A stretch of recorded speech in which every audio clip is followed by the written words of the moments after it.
Linear lines, here we go. When the weather is cold, the shrub goes into dormancy and stops growing. As soon as the weather warms up, the shrub comes out of dormancy and begins to grow at a constant rate. 8 days after the shrub comes out of dormancy, its height has increased by 9.67 centimeters from its dormancy height. 12 days after comes out of dormancy, the height of the plant has increased to 14.4 centimeters from its dormancy height to a total height of 37.4 centimeters tall. So what's the daily growth rate of this plant? So if I go from 8 to 12, I get 4 days, but I grow from 9.6 centimeters to 14.4. The change there is 14.8. So that rate of change is the change in Y or the change in X. My change in Y is 14.8. My change in the X values is 4. So 4.8 over 4 is equal to 1.2 centimeters per day, which is my rate of growth. So what's the height of the shrub in dormancy? So here's the thing. 37.4, I know it's that tall after how many days? 12 days, but I know in those 12 days it's grown this, so I go 37.4 minus that 14.4, which gives me 23 centimeters. So how tall will the shrub be in 35 days? Well, 1.2 times 35, add that 23, which is going to be 65 centimeters. And guys, question D is just wanting you to write an equation. I use that equation to help me in what? C. Another way you could have used it, instead of using X, you could have used D for day and H for height.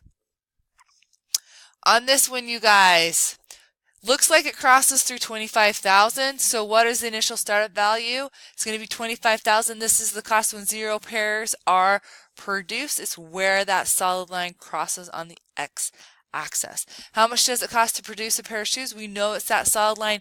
You guys, they give you these 2 points. I would use those 2 points. So you have x values and you have y values. So my y value is 36.7 minus that 29.7, which gives me 7.05. And then 250 minus 100 is 150, which is this. I converted this to thousands, right? So 7.05, because it says it's in thousands, so that's 25,000. I converted the 7.05 times it by 1,000 to get me this, divided by 150. I get $47 per pair of shoes. So the slope represents the change in the cost for each additional pair of shoes that you produce. Write a linear equation that describes my situation. So 2047 and x is this. Sometimes you could get this and this would be a right equation. So my cost is equal to 0.047 over my number of shoes I make, add 25. The difference in between those equations is the 1,000. So now, you guys, if it sells it for 185, right? That right there, the dashed line shows the profit. Okay, when the company have made a profit after they sell 150 shoes. No, the cost is still higher than the profit after 150 pairs of shoes are sold.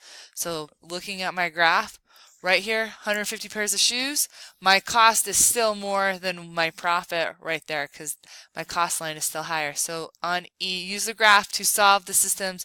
I just want to go look where the solution is at. It's around 180 shoes is where the cost and profits cross. After 180 shoes is when they're going to start to make a profit. You guys, you haven't learned F yet. We'll learn that later. So we'll learn it later in chapter 7. So don't stress about it.